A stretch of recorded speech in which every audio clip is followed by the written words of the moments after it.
Ibu bapak, saudari dan saudara kaum muda dan anak-anak remaja di Keuskupan Agung Jakarta yang terkasih dalam Kristus. Arah dasar Keuskupan Agung Jakarta adalah kesejahteraan bersama. Ini adalah sebuah permenungan mendalam tentang ajaran sosial gereja. Pada kesempatan ini saya mau mengajak kita untuk merenung bersama tentang pilihan untuk melayani kaum miskin dan rentan.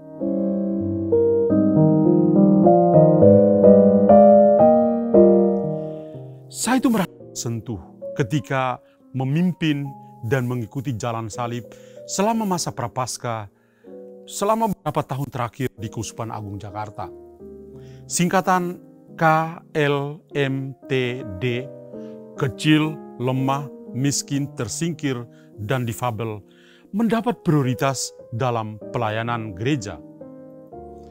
KLMTD sangat membuka mata nurani kita selama masa pandemi, di mana begitu banyak orang tersentuh untuk menunjukkan dirinya sebagai makhluk sosial.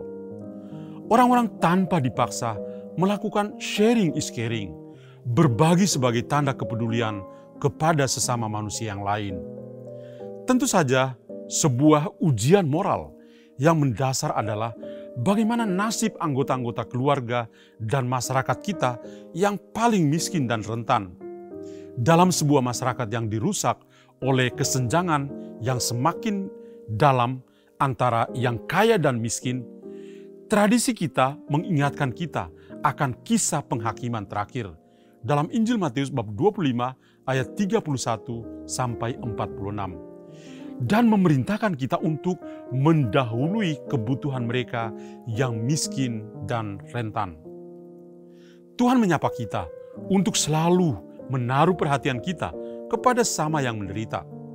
Kita membaca dalam kitab Keluaran bagaimana Tuhan itu menasihati kita untuk peduli kepada sesama manusia. Nasihat Tuhan bunyinya begini, janganlah kamu menindas orang miskin dan orang lemah. Tuhan mendengar tangisan mereka. Kitab Keluaran bab 22 ayat 20-26. Dan Tuhan sendiri menunjukkan perhatian istimewa kepada kaum papa dan miskin.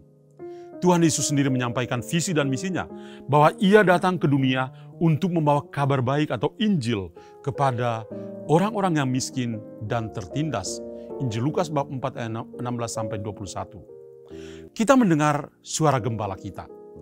Paus Fransiskus menulis dalam Fratelli Tutti, apa yang dibutuhkan adalah sebuah model partisipasi sosial, politik, dan ekonomi yang dapat mencakup gerakan-gerakan rakyat.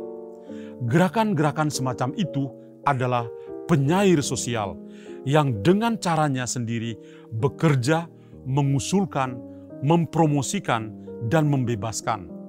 Mereka membantu mewujudkan pembangunan manusia yang integral, yang melampaui gagasan bahwa kebijaksanaan sosial adalah kebijakan untuk orang miskin, tetapi tidak pernah bersama orang miskin dan tidak pernah dari orang miskin, apalagi menjadi bagian dari proyek yang menyatukan masyarakat.